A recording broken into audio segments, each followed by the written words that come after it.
Hello everyone, welcome to our channel. తెలంగాణలో రానున్నటువంటి 3 రోజుల పాటు భారీగా కురున్నటువంటి వర్షాలు, బంగాళాఖాతంలో ఏర్పడినటువంటి అల్పపీడనం వివరాల్లోకి వెళ్దాం. ఏ జిల్లాల్లో వర్షాలు పడతాయి, వాతావరణ పరిస్థితులు ఏంటో తెలుసుకుందాం. వాటన్నిటికంటే ముందు మీరు ఇంకా మన ఛానల్ కనుక సబ్స్క్రైబ్ చేయనట్లయితే వెంటనే సబ్స్క్రైబ్ చేయండి.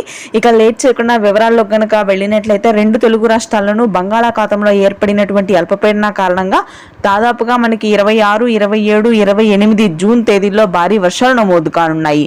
ప్రస్తుతానికి అయితే తెలంగాణలోని మధ్య తెలంగాణ, హైదరాబాద్ పరిసర ప్రాంతాలు, ఖమ్మం, భద్రాద్రి కొత్తగూడెం, మహబూబ్ నగర్, గద్వాల్, కరీంనగర్, అదేవిధంగా దక్షిణ తెలంగాణలోని మహబూబ్ నగర్, గద్వాల్ ప్రాంతాల్లో భారీ వర్షాలు నమోదు కానున్నాయి. ఇక మధ్య కోస్తా జిల్లాల్లో కూడా భారీ వర్షాలు కురిసే అవకాశం ఉంది. నేరుగా అల్పపీడన ద్రోణి అనేది మనకి మధ్యాంధ్ర మీదుగా తెలంగాణకి విస్తరించడంతో గుంటూరు, కృష్ణా, అదేవిధంగా ప్రకాశం, తూర్పుగోదావరి, పశ్చిమ గోదావరి జిల్లాలలో ఈ రోజు రాత్రి నుంచి భారీ వర్షాలు నమోదయ్యే అవకాశాలు ఉన్నట్లు వాతావరణ కేంద్రం వెల్లడించింది. విజయనగరం, విశాఖపట్నం, శ్రీకాకుళం ప్రాంతాల్లో కూడా తేలికపాటి నుంచి మోస్తరు వర్షాలు కురుస్తాయి.